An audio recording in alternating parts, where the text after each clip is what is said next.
Did you hear? Marjorie Taylor Greene came up with a solution to bring the right and the left together and finally bring the country together once and for all. I'm just kidding. She's calling for a civil war, or as she calls it, a national divorce. Watch. And our ideas, our policies, our ways of life have become so far apart that it's just coming to that point. And the last thing I ever want to see in America is a civil war. No one wants that. At least everyone I know would never want that. But it's going that direction, and we have to do something about it.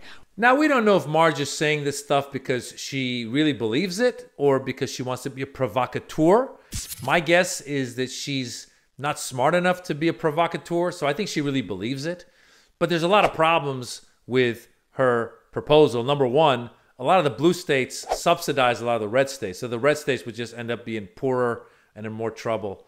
Secondly, Marge herself lives in what's considered a purple state, Georgia. She represents Georgia, but it's been going more blue. It voted blue for Biden, and it voted blue the past two senator races. So Marge would be living in the blue states. It's all very confusing. But the bigger problem is I don't understand what complaint people have in red states about the blue states. Biden has passed a lot of stuff that actually benefits people who need help in these red states. They need government subsidies. They need Social Security. You need a lot of stuff. The infrastructure you're going to get is coming from what the Democrats were doing to help the red states. So people in the red states are benefiting from the policies of the left, and yet Marge is complaining about what Democrats are trying to do. And the problem is, when she says this stuff, there's a lot of cuckoos in MAGA world who would probably actually take up arms and go into or try to instigate a civil war like we saw on January 6th. And there's funny cuckoos as well, like this lady. Check her out. What happened to you? I got maced. You got maced? By the police. And what happened? You were trying to go inside the Capitol? Yeah, I made it like a foot inside, and they pushed me out, and they maced me. What's your name? Where are you from? My name is Elizabeth. I'm from Knoxville, Tennessee. And why did you want to go in? We're storming the Capitol. It's a revolution.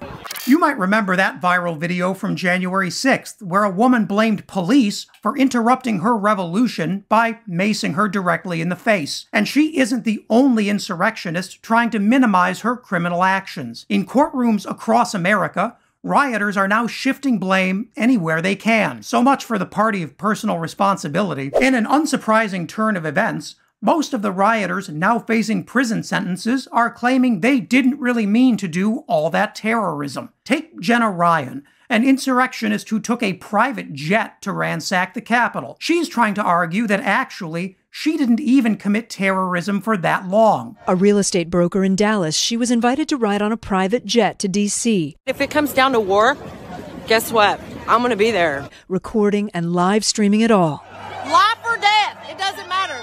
Those videos became evidence for prosecutors, and in December, she was preparing for prison. In your letter to the judge, you said you deeply regret entering the Capitol that day. Yes. Do you regret it now as you sit here? Absolutely. Yeah. I regret that 2 minutes and 8 seconds. And Ryan, who bragged before her trial that she wouldn't see a day in jail because she was rich and did nothing wrong, now says none of it was her fault. She just didn't notice that she was committing an act of domestic terrorism. Let's let Jenna Ryan explain it to you herself. I think it's hard for people to reconcile why you thought it was okay to march up the steps and go inside at all. So to march up the steps, to me, I didn't notice any barricades. I came in after the fact. But you could tell there were broken windows, right? In fairness, well, couldn't hang on. you tell? I didn't really, you don't really notice. You're just walking up and we're just like, and there's a bunch of people. You're more focused on people. Jenna Ryan has just one problem here. Her own words from January 6th. As one commenter notes, Ryan specifically said,